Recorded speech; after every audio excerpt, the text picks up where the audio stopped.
Hi guys, sometimes I laugh and joke about Conservative MP Jacob Rees-Mogg, but there is something quite sinister about the man. Here he appeared on the Kay Burley morning show, where he was challenged on the rivers of sleaze flowing through the Tory party, corruption and in this case bullying. Mogg responded by first saying, "What about the Labour Party?" in order to deflect. But then he suggested that people who are concerned about bullying are somehow snowflakey. Have a listen to this tripe. What sort of problems is the Prime Minister, Rishi Sunak, building for himself? So we see allegations against Dominic Raab, more than a dozen civil servants complaining that he is a bully. That's being investigated. Gavin Williamson being sacked. All adding to an air of sleaze around this government.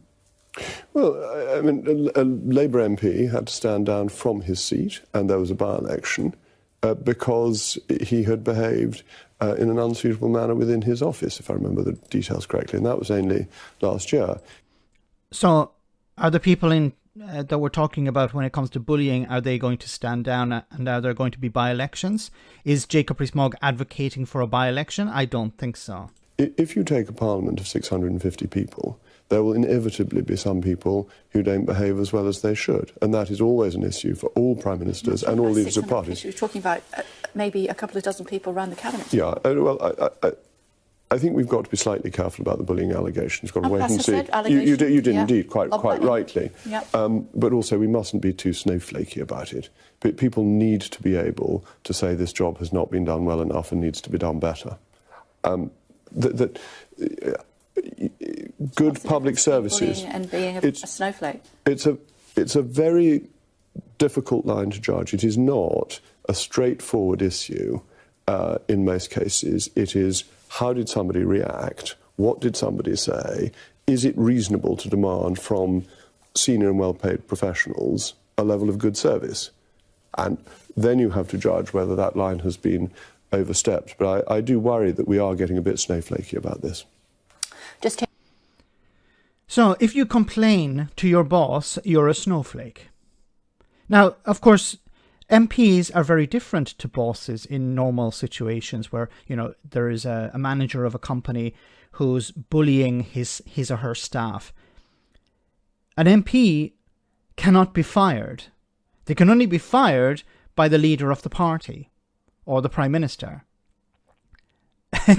It's a very different situation. So if an MP, like Dominic Raab, is bullying his staff, the staff can do nothing about it.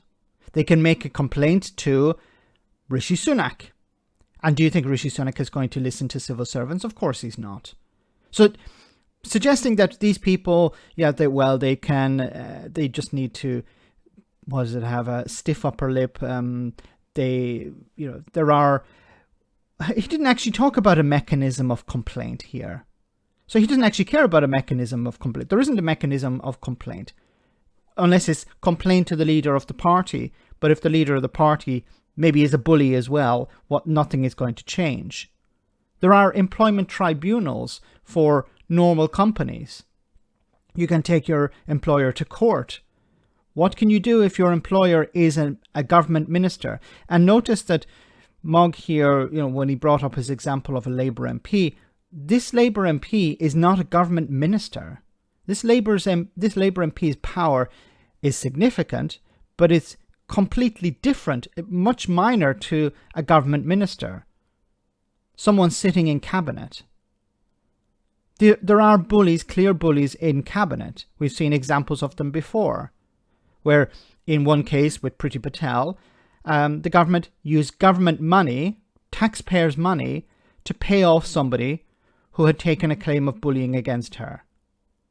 She didn't pay it out of her own pocket. It was taxpayer money. I'd like to hear Jacob Rees-Mogg defend that. Somebody who's complaining about people on welfare getting too much money and food banks being uplifting. And he talks about we need to protect and be efficient when it comes to government money. Yeah, we can give it away to people who make claims against government ministers, and those government ministers are not willing to defend themselves in court because they know that they're bullies. There isn't a robust, clear, transparent system in place to deal with bullies if they're ministers. It seems to be, well, it goes up to the highest level, the Prime Minister. If they decide, well, that person is fired. If they decide, that person remains in place. Let me know in the comment section, guys, what you think about all of this. As always, your comments are greatly appreciated. Thanks a lot.